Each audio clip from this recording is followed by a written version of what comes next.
नमस्कार दोस्तों, तुलिका दर्शन चैनल में आपका मैं रमाशंकर डिमरी एक बार फिर से स्वागत करता हूं। और आज के अंक में हमने फिर से आपके लिए कुछ चुनिंदा प्रश्न लेके आए हैं। तो शुरू करते हैं आज का अंक। और हमारा पहला सवाल है, मनुष्य के सौंदर्य के अध्ययन को क्या कहा जाता है? और ऑप्शन है एस्थेटिक, जियोलॉजी, एनाटॉमी, कैलोलॉजी। और इसका सही जवाब है कैलोलॉजी।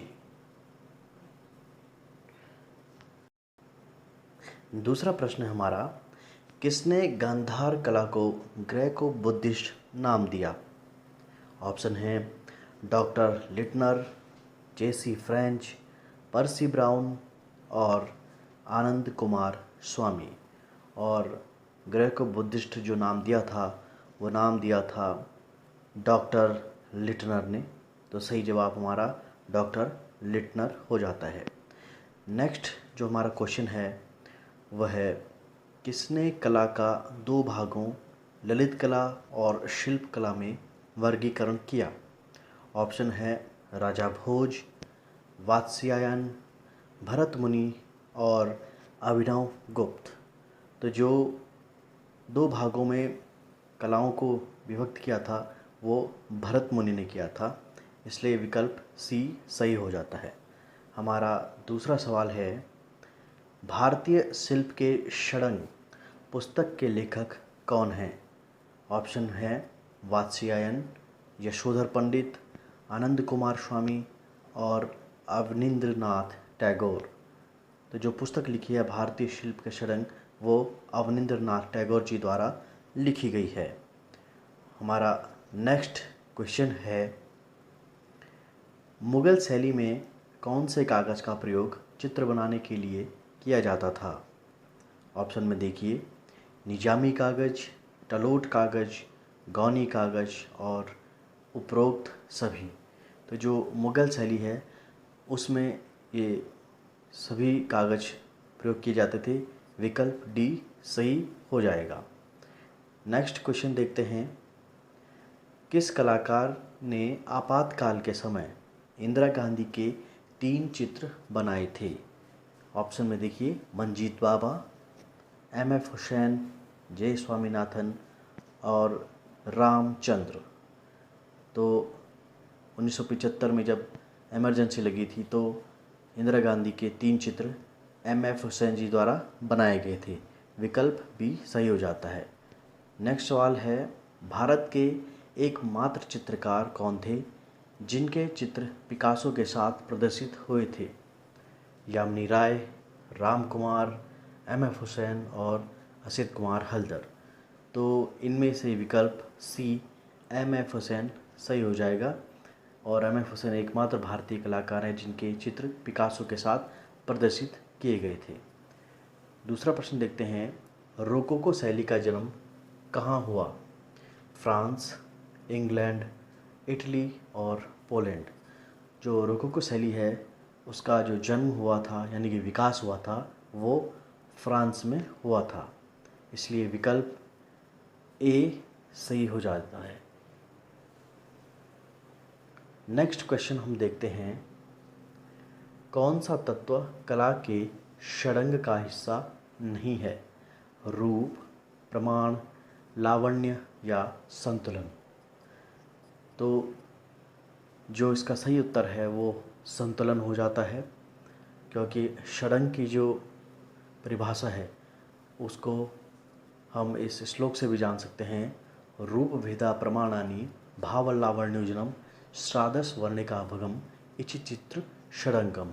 तो इसलिए संतुलन षडंग का हिस्सा नहीं है। हमारा अगला सवाल है, चक्रधरपुर की गुफाएं किस राज्य में हैं? उत्तर प्रदेश, मध्य प्रदेश, झारखंड और छत्तीसगढ़। मैं यहाँ पर आपको बताना चाहूँगा कि चक्रधरपुर की गुफाएं पहले बिहार राज्य में आती थी, लेकिन अब झारखंड राज्य में आती हैं, इसलिए विकल्प सी सही हो जाता है। और हमारा अगला प्रश्न है, बाबर सोन नदी पार करते हुए चित्र किस चित्रकार ने बनाया था? ऑप्शन में देखिए मंसूर, दशवंत, जगन्नाथ या बसावन। तो बाबर सोन नदी पार करते हुए जो चित्र है उस चित्र को बनाने वाले चित्रकार हैं जगन्नाथ। ऑप्शन सी सही हो जाएगा। अब देखते हैं हमारा अगला प्रश्न। इंदिरा गांधी राष्ट्रीय कला केंद्र की स्थापना कब की गई? और विकल्प हैं 1980, 1985, 1975, 1955। इंदिरा गांधी राष्ट्रीय कला केंद्र की स्थापना वर्ष 1985 में की गई थी, इसलिए विकल्प बी सही हो जाता है। अब देखते हैं नेक्स्ट क्वेश्चन। कला का प्रमुख तत्व कौन से हैं?